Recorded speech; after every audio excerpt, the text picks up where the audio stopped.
Now, here are the issues with this vegan community. What has this turned into makes me want to puke. This is how you usually puke if you don't. À-bas-le-ciel. Today I kind of want to bring some attention to a channel that I've really been getting into. The channel is called à-bas-le-ciel. I apologize if I'm butchering the name. À-bas-le-ciel. So who's heard of this à-bas-le-ciel guy? Ezel-Mazar. Fuck à-bas-le-ciel. I don't know who the motherfucker is. I don't know if that's how you pronounce it. Ezel-Mazar.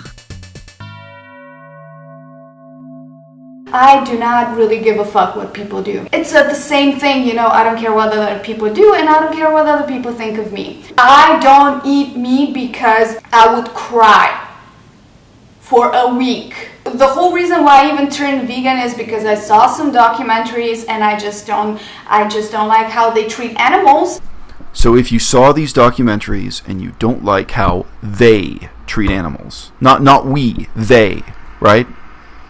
What difference does it make whether they are treating the animals that way to produce the food that's on your plate as opposed to your coworker's plate, your father's plate, your son's plate, someone else's plate who's sitting at the same table with you? If you care about outcomes, it doesn't matter. This can't possibly be a cult of personal purity.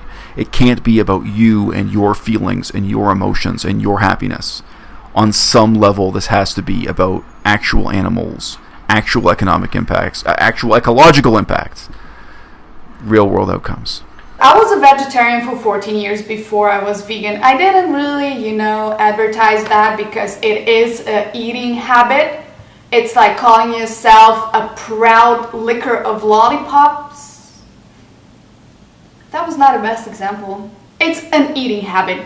So the first point here has been addressed on this channel before. No, veganism is not just a diet. Of course, it is a diet. It partly is a diet. It partly is an eating habit, as she says. But it is profoundly different from any other eating habit because it is concerned with outcomes.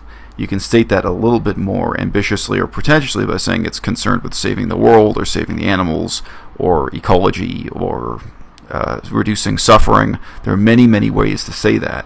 But at its most simple and blunt, we are talking about outcomes. And as soon as we're talking about outcomes, the whole question is shifted away from merely personal happiness, personal diet preference, or personal enjoyment of your life.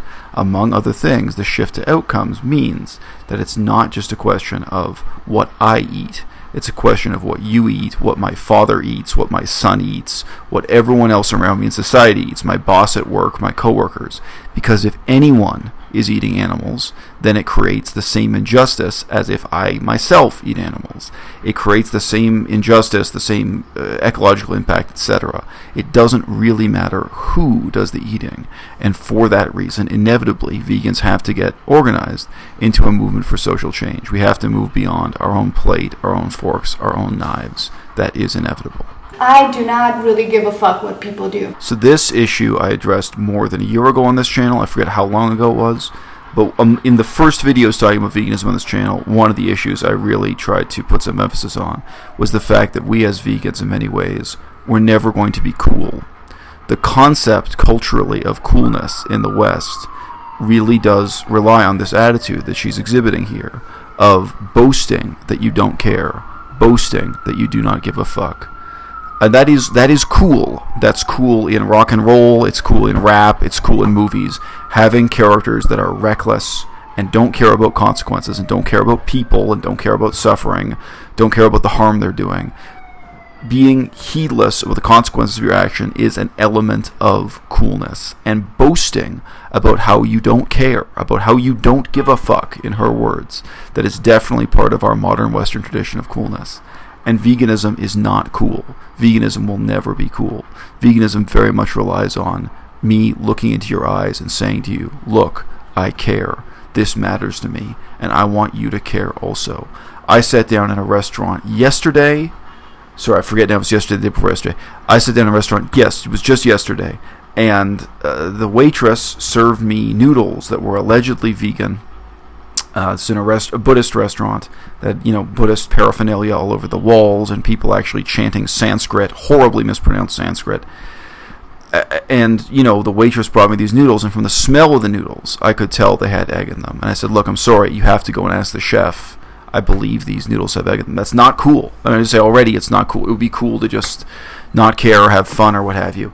And when she came back, she did eventually ascertain that the noodles were made with egg. And I said to her passionately, because I really cared, I said, look, you can't call this vegan food. If there are eggs in the noodles, when you use eggs, you're still killing animals. I said this in Chinese. This is about as eloquent as I could be. It's not cool.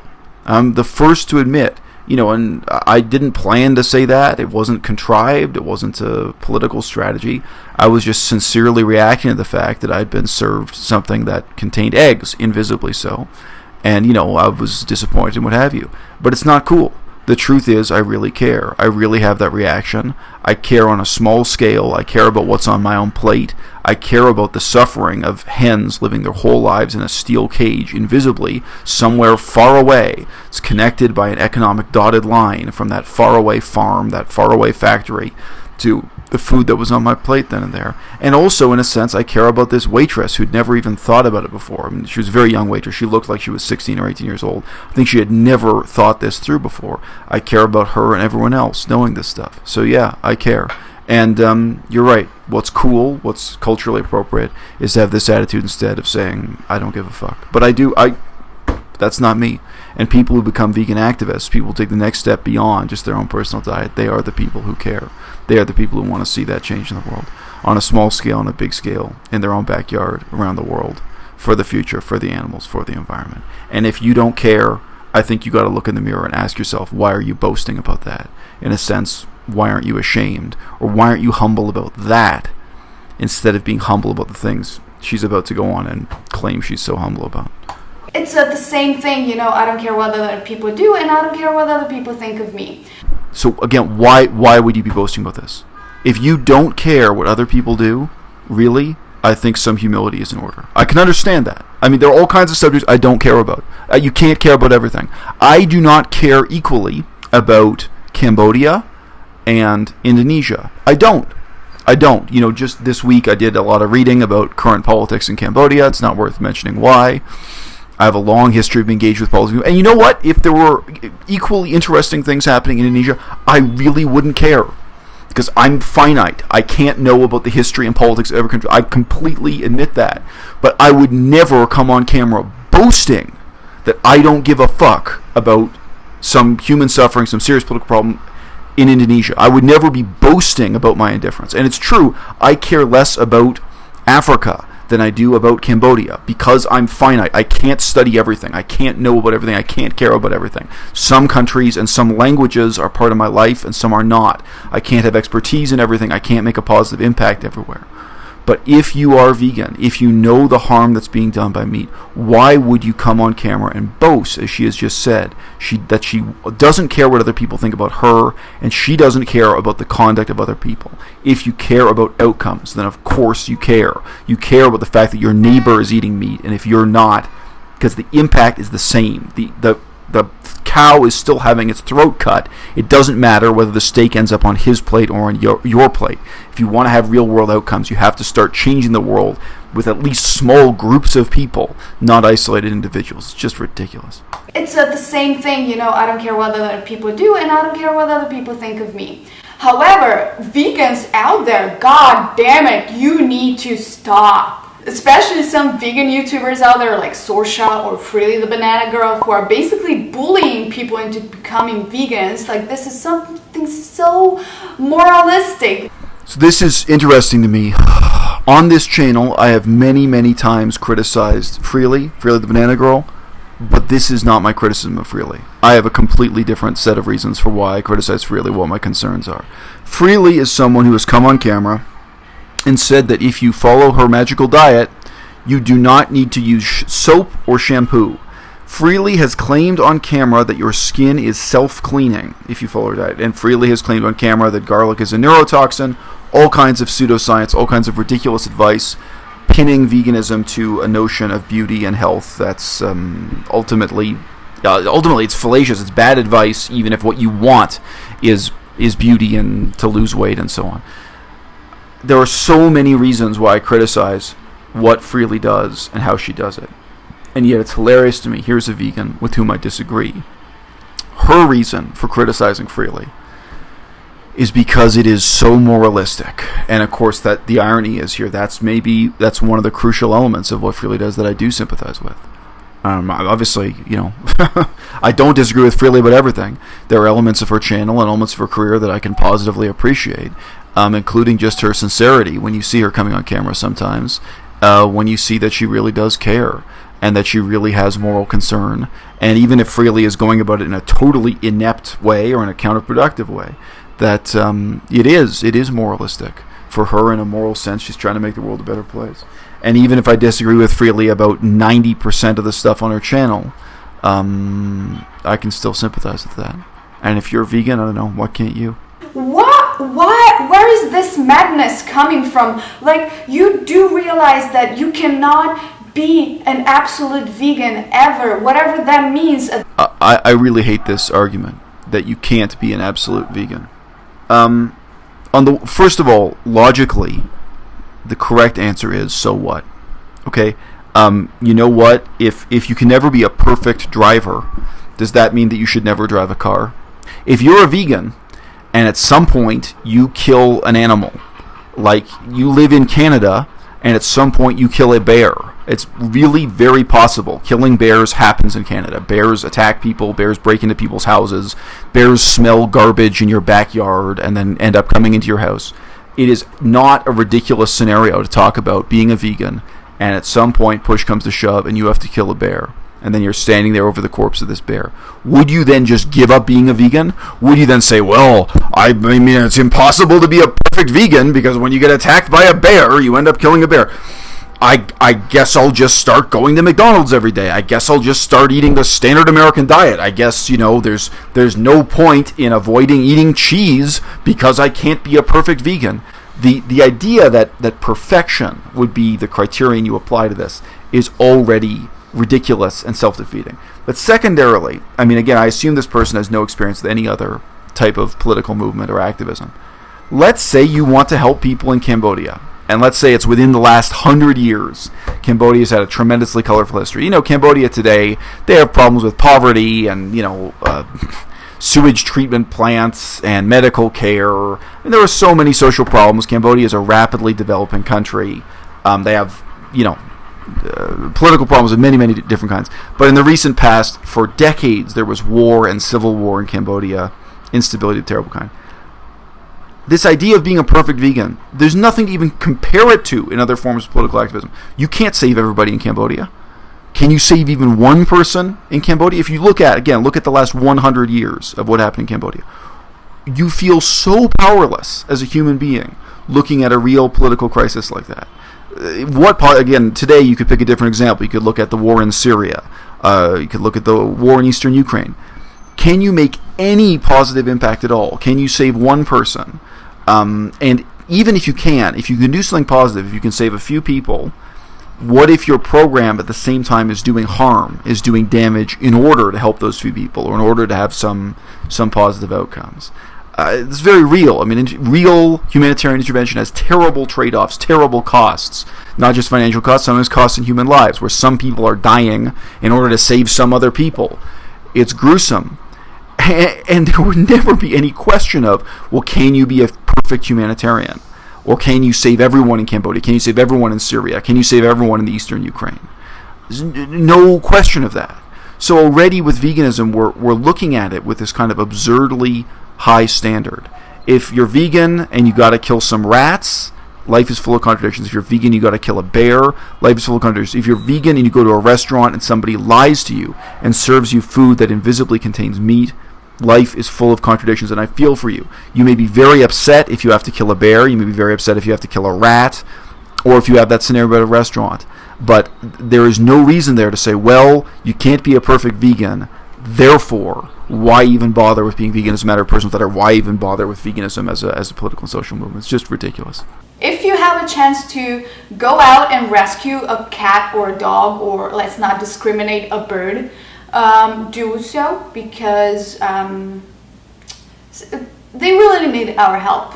Donate some food to shelters, or go and donate some food to homeless people. Just do something good. So, again, I come back to this question. Do outcomes matter or not? If outcomes matter, this woman, like many other vegans, has to face up to the fact that this is really just a dangerous distraction that she's endorsing. If you save a bird or you save a stray cat, it's not going to change anything. Not now. Not if you keep doing it every year for 10 years. It's not going to change anything 10 years from now. Not if 100 people do it every year in the next 10 years.